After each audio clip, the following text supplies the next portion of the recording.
I never thought a single week could flip my entire life upside down. Honestly, if you had told me a month ago that I would spend 7 full days in, I would have laughed in your face. That kind of stuff. It wasn't me. Not even close. But life has this funny way of cornering you, pushing you into situations you never expect. Situations that expose who you really are beneath everything you pretend to be.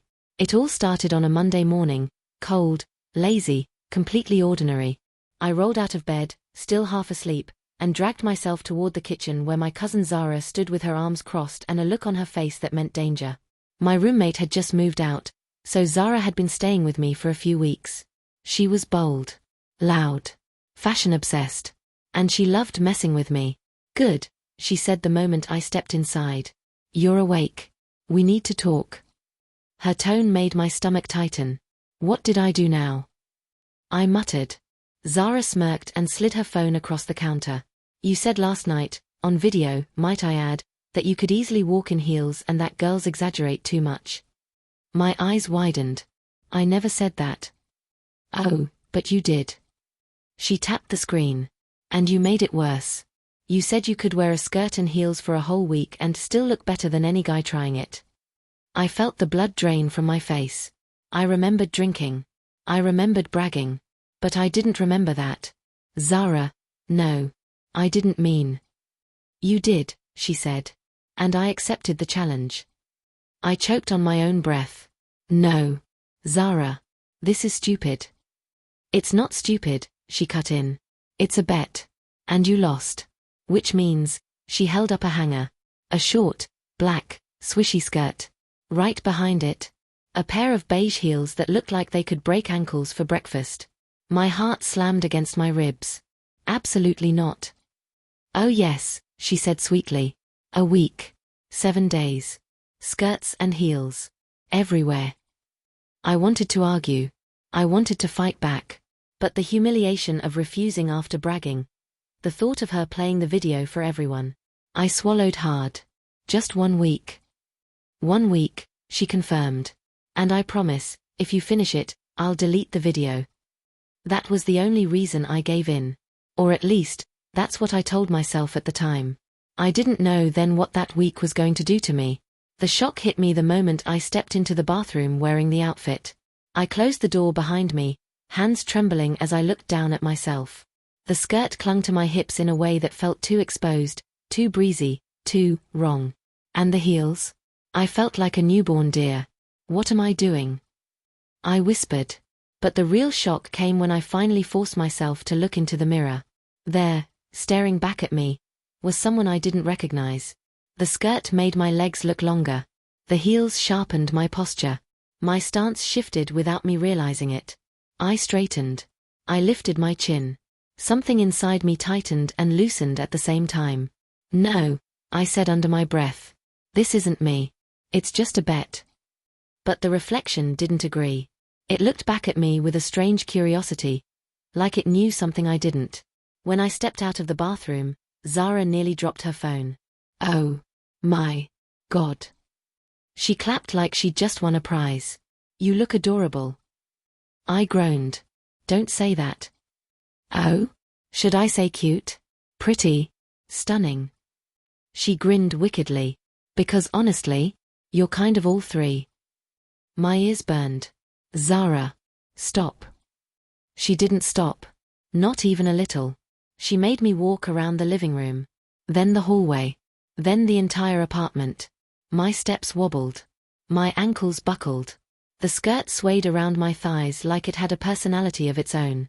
Every movement felt exaggerated, embarrassing, and loud. I felt like the entire world was staring, even though it was just Zara.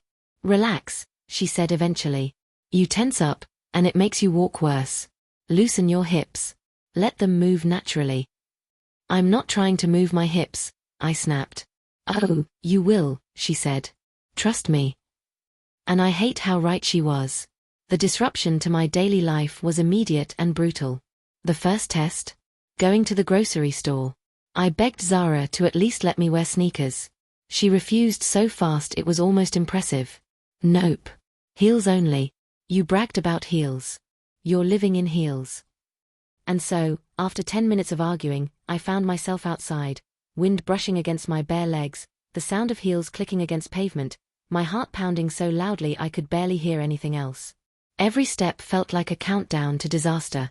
Inside the store, things got worse. People stared. Some hid it. Some didn't. 2 teenage girls giggled behind their hands. A middle-aged woman smiled at me like I was brave. A guy near the cereal aisle did a double take so obvious I wanted to crawl into the floor. I grabbed the first items I saw, eggs, bread, milk, desperately trying to look normal. But how was I supposed to look normal when the skirt brushed my thighs with every step and the heels made my hips sway involuntarily? Zara followed behind me, recording everything. "Stop filming." I hissed. "Why? You look fabulous." "I look ridiculous." She paused, then walked around me and studied my posture, her expression softening slightly. "You look nervous," she said gently, "but you don't look ridiculous." I didn't believe her. Not yet. At the checkout, the cashier, a girl around my age with sharp eyeliner, smiled at me. "You're rocking that outfit," she said casually, as if she complimented guys in skirts every day. I froze. Thank you." Her smile widened. "Seriously. Props." My face heated. Zara grinned like she'd been waiting for that moment all morning. The rest of the day didn't go any easier. Walking home felt like a marathon. Standing at the bus stop felt like a spotlight. I felt exposed, embarrassed, and completely overwhelmed. But something else was there too. Something new. Something quiet. Something curious. That night, when Zara finally stopped teasing me and went to bed, I stayed awake. Alone. In my room. Still wearing the skirt. I told myself I was just too tired to change. That I just needed a moment. But that wasn't the truth. I stood in front of the mirror again, studying myself. The way the skirt softened my silhouette. The way the heels shifted my posture, lifting my chest, arching my back slightly. The way everything felt like I was seeing a version of me I'd never allowed myself to imagine. "What is happening to me?" I whispered. I sat on the bed and slowly trailed my fingers along the fabric of the skirt. It felt softer than any jeans I'd worn. Lighter. Different. Curiosity tugged at me. Before I could overthink it, I reached for Zara's makeup bag. "No," I whispered. "This is stupid. Don't do this." But my fingers didn't listen. They opened the bag. Picked up the eyeliner. Held it up to my face. I stared at the tiny black pencil like it was forbidden magic. But the moment the line touched my eyelid, something inside me fluttered. A spark. A strange, thrilling fear. I messed it up, of course. The line was crooked. Uneven. Embarrassing. I laughed under my breath, even though it sounded more like a nervous gasp. Then I tried again. And again. And again. The 5th try was not terrible. With each new brushstroke, my heartbeat quickened, not from fear, but from this unfamiliar rush building inside me. Curiosity. Excitement. Discovery. I added a bit of mascara, clumsy, but passable. A touch of lip gloss, barely noticeable, but present. Then I stood up, heels wobbling, and looked at myself in the mirror again. My breath caught. Because now the reflection didn't look like a joke or a dare or a bet. It looked like a possibility. A possibility that terrified me as much as it fascinated me. I whispered to the reflection, "Who are you?" She didn't answer. But she didn't need to. The next few days became a strange blend of fear and exploration. Tuesday was worse than Monday. My feet ached, my balance was awful, and Zara insisted I try walking gracefully, whatever that meant. Wednesday, though. Wednesday changed something. Zara left early for work, and I had the apartment to myself. And for the first time, I didn't immediately change out of the skirt when she was gone. Instead, I chose a different one. A softer one. A pink one. I don't know why I did it. I just wanted to. I found myself humming as I slipped it on, feeling the light fabric swirl against my thighs. The sensation sent a shiver up my spine. Unexpected, delicate, electric. I tried on different tops. Different skirts. Different poses. Different movements. I wasn't just wearing them anymore. I was experimenting. Exploring. Discovering. I tried Zara's shorter heels, the ones she claimed were training wheels for beginners. They still made my legs wobble, but something about the height thrilled me. I stood taller, straighter, different. I practiced walking in the living room, slow, careful, fluid. Each step click-clacked softly, rhythmically, hypnotically. My hips loosened naturally. My balance gradually improved. And the more I practiced, the more I felt the lines blur between punishment and pleasure. When Zara came home, she caught me mid-spin, skirt twirling, hair messy, cheeks flushed. Her jaw dropped. Oh my God. I froze. Zara, this isn't what it looks like. She blinked. It looks like you're enjoying this. I'm not. You definitely are. No. She stepped closer, lowering her voice. You look happy. That word hit me harder than the embarrassment. Was I happy? I didn't know. Not yet. But the fact that she saw something I couldn't admit made my stomach twist. Thursday was the real turning point. Because Thursday, Zara took me out. Not as a dare. Not as a joke. Not as punishment. As an experiment. You've been practicing, she said. So today, we're going shopping. I nearly fainted. No. Not happening. Oh, it's happening. She tossed me a lavender top and a pleated skirt. Try this. When I stepped out of the bedroom wearing it, Zara's eyes softened. You look, wow. I swallowed. Don't say things like that. Why not? It's true. At the mall, everything felt unreal. The swaying skirts on mannequins. The clicking heels echoing through the tiled corridors. The shelves of makeup. The colorful accessories. The countless reflections of myself in shop windows. Reflections I barely recognized, yet couldn't stop staring at. Zara nudged me toward a clothing rack. Pick something you like. I hesitated. I don't even know what I like. Then explore. And so, slowly, cautiously, I did.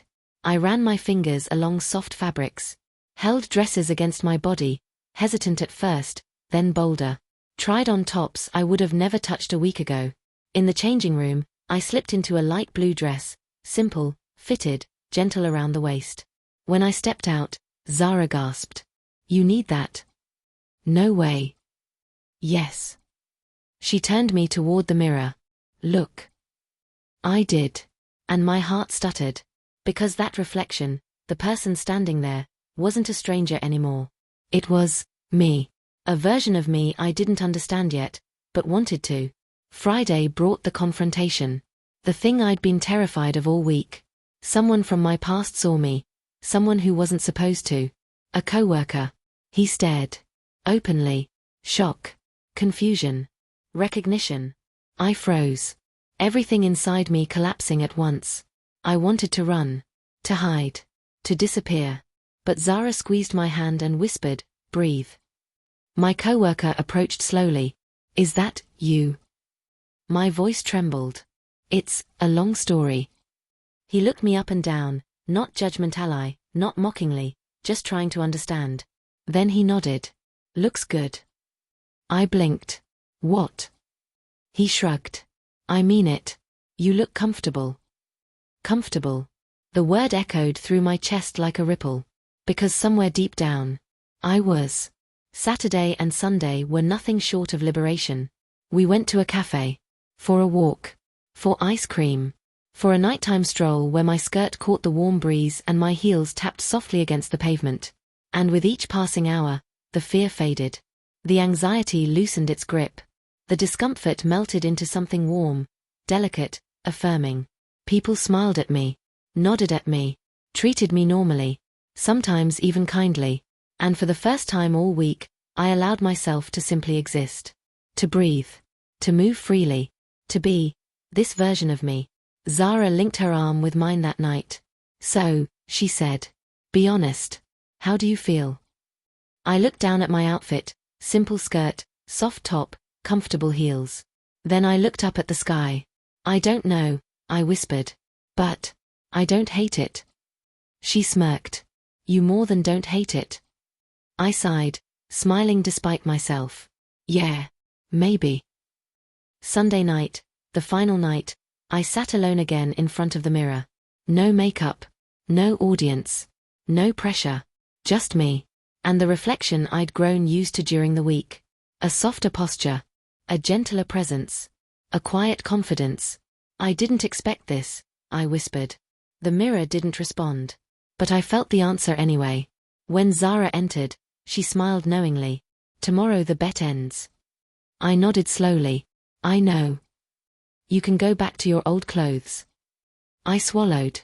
Yeah. She waited. I didn't speak. You don't want to, she finally said. My breath hitched. I don't know what I want. She came behind me, resting her hands on my shoulders. It's okay not to know, she whispered. Just don't be afraid of what feels right. I looked into the mirror again, really looked. Not at the clothes. Not at the makeup. Not at the performance. At me. And for the first time in my life, I saw someone whole. The next morning, Monday, 1 full week later, Zara placed a folded pile of my old clothes on the bed. Your choice, she said. Anything you want to wear today. She left the room. I stared at the pile. The jeans. The t-shirt. The sneakers. Then I looked at what I had worn last night, still lying gently on the chair. The skirt. The soft top. The heels. My heart beat slowly, deeply, calmly. I reached out. My fingers touched fabric. I made my choice. I stepped out of the room. Zara looked up. And the smile that blossomed across her face told me everything I needed to know about the decision I'd made. Good morning, she said softly. I smiled back. Morning. And for the first time, I wasn't embarrassed. I wasn't confused. I wasn't hiding. For the first time, I felt right. 7 days changed everything. Not because I wore skirts. Not because I walked in heels. Not because of the makeup or the stairs or the experiments. But because, for the first time in my entire life, I stopped being afraid of myself. And I discovered a version of me, soft, expressive, confident, who had been waiting quietly beneath the surface all along. A version I'm finally ready to meet. And maybe, just maybe, become.